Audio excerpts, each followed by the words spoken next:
سب سے آگے میں کہیں گے آپ کو ایک مرتبہ پھر سے خوش آمدید۔ بریک پر جانے سے پہلے ہم نے آپ کو سیاسی اپڈیٹ دے دی تھی کہ ملک کے اندر سیاسی طور پر سیاستدان کیا کریں، خاص طور پر ہم نے پی ٹی آئی کی بات کی تھی، پھر 26ویں ترمیم کی بات بھی کی تھی کہ جوڈیشل کمیشن جو ہے وہ بننے جا رہا ہے، اس کے لیے اسپیکر نے دو نام جو ہیں وہ طلب کر لیے۔ اب اس پر تجزیے کا وقت ہے اور ہمارے ساتھ کون؟ عامر رجاز صاحب موجود ہیں۔ عامر رجاز صاحب is with us live right now.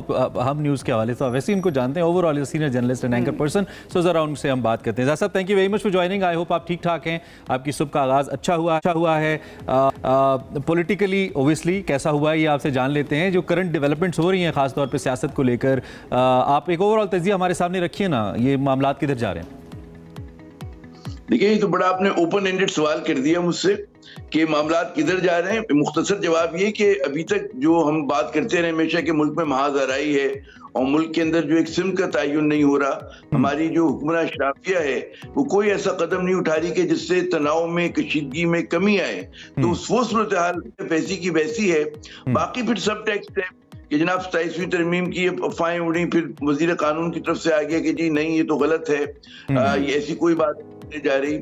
یہ بالکل ایک درست بات ہے کہ کچھ ججز کا خوف ہے ہماری حکومت کو، اور وہ ایک تصور آ گیا ہے کہ حکومت جو ہے وہ آزاد خود مختار عدلیہ کو برداشت کرنے کے لیے تیار نہیں۔ بڑی حد تک درست ہے، کیونکہ ظاہر ہے کہ اگر آپ دنیا میں کہیں نہیں ہوتا کہ اعلیٰ عدلیہ کے معاملات کے اوپر جو ہے وہ وہاں پر کسی بھی قسم کی انٹرفیرنس حکومت کی اور پارلیمنٹ کی ہو۔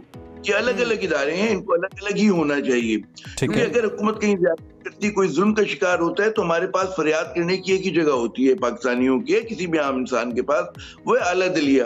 اگر اعلیٰ عدلیہ ان کے تابع ہو گئی، ان کی زیر دست ہو گئی، تب تو پھر مطلب ہے کہ انصاف آپ کو کیسے ملے گا؟